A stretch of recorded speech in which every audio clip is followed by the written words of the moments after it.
Ready to open the hood? UseTool for the tutorials. And for car parts, the right idea is the Mr. Auto app. Easy, fast, and with better prices than on the website.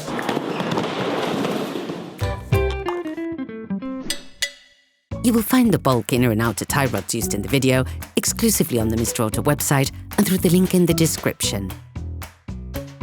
Turn your engine off and pull up the handbrake. To be able to change the inner and outer tie rods on your vehicle, you must lift the front of the car and remove the wheels to gain complete access to the steering system. Loosen the stud bolts on the front wheels.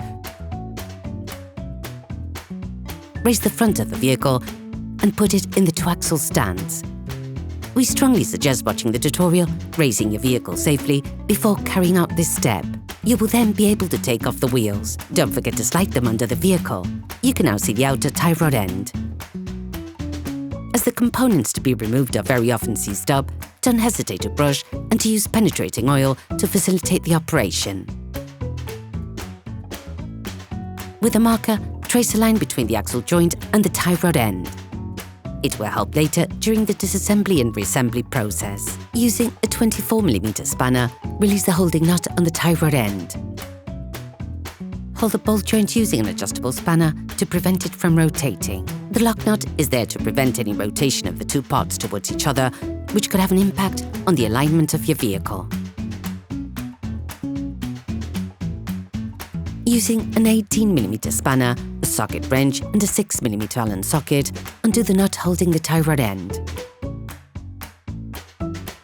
If you do not have a ball joint puller, take a hammer and hit the lock nut hard just at the end of the threading. The ball joint should move away from the pivot.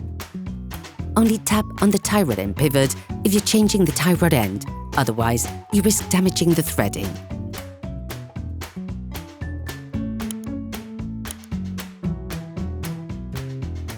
Paying close attention to the point of reference, unscrew the tie rod end, counting the number of turns necessary to extract the tie rod end. This will allow you to find an approximate setting when reassembling. For greater accuracy, we advise you to measure the distance between the lock nut and the end of the tie rod ball joint using a caliper. In any case, an alignment check will have to be carried out by a professional soon after having performed this operation.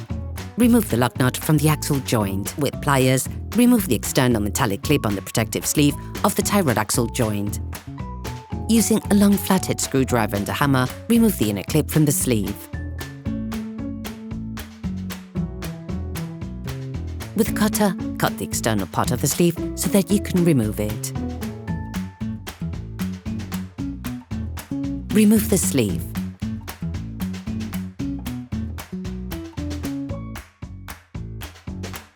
Remove the clip. Using a tie rod iron or extractor, a specific tool for carrying out this job, you can now loosen everything without difficulty. To do this, insert the tool up to the fixed part of the tie rod, then, with a socket wrench, force it in an anti-clockwise direction. If the tie rod axle joint is equipped with marks, release them using adjustable spanners. Okay, guys, if we can share this video with you and help you save a lot of money, is also thanks to our partner, Mr. Auto. So, if you want to support us and buy the part for this operation, visit their website. Okay, back to work. You will find the bulk, parts and products used in the video on the Mr. Auto site and in the link in the description. Take the new axle joint and unscrew the lock nut provided with it. Then put it in the steering cock housing. Still using the same tool or using an adjustable spanner, block the tie rod axle joint, but in a clockwise direction this time.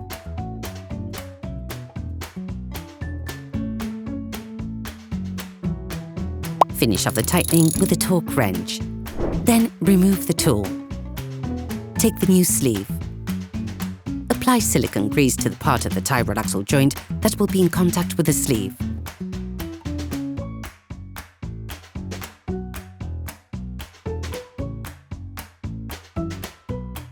Put the internal clip back on. To make it easier to place the sleeve in its slot, you can turn the wheels so that the sleeve is easier to thread into its slot. You can now crimp the collar with a special tool or with pliers. Then put the external clip in place.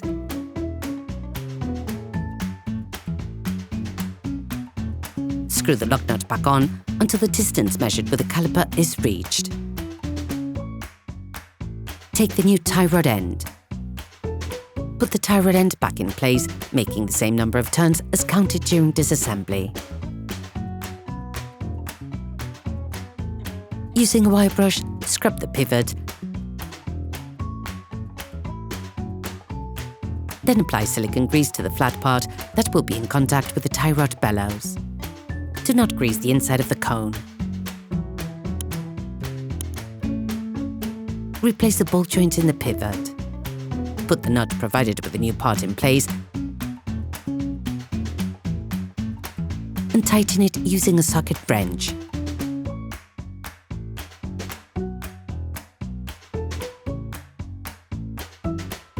Finish off the tightening with a torque wrench. Finish tightening the lock nut by holding the tie rod end using an adjustable spanner to avoid damaging the tie rod end. Then you will be able to put the wheels back on your vehicle. During this operation, you will work on the steering system of your vehicle.